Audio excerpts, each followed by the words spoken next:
तर खूप छान, मला अगदी त्यांच्या शेतात जाऊन त्या मला माहिती सांगतात इतक्यापर्यंत खूप छान त्यांनी माहिती दिली.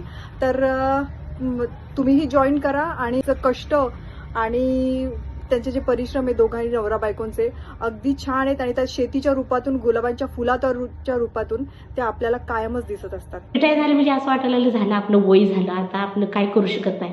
पण तुमचं हे जे वर्कशॉप बघितल्यानंतर, तुमचा हा अनुभव बघितल्यानंतर असं वाटलं नाही आता आपण केलं पाहिजे, ह्याच्या आधीच करायला पाहिजे होतं, आता नाही. म्हणजे आता म्हणजे उत्साह वाढला. असं वाटलं नाही आपलं वय झालेलं नाही, आपण म्हातारं झालो नाही, आपण काहीतरी केलं पाहिजे. मॅडमने केले तसं सुरुवात केली पाहिजे.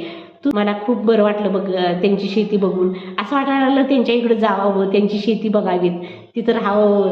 त्यांचं ते मॅडमचं बघितल्यानंतर मला असं जरा हे वाटायला लागलं की कुठं तर आपण आलोय निसर्गाच्या सानिध्यात, प्रत्यक्ष तिथं गेलोय त्यांच्या शेतात आणि तो आनंद मला म्हणजे खूप वाटला. ते व्हिडिओ म्हणजे माहिती देताना, व्हिडिओमध्ये हे करताना असं वाटायला लागलं की नाही आता आपण उद्यापासूनच सुरुवात केली पाहिजे. तुमचं सेमिनार जॉईन करायचं कारण आहे की मॅडम की आतापर्यंत गुलाब शेती या फुल शेतीबद्दल मार्गदर्शन करणारं व्यासपीठच अवेलेबल नव्हतं. तुम्ही खरंच खूप छान माहिती दिली, त्याबद्दल धन्यवाद सर. धन्यवाद मॅडम.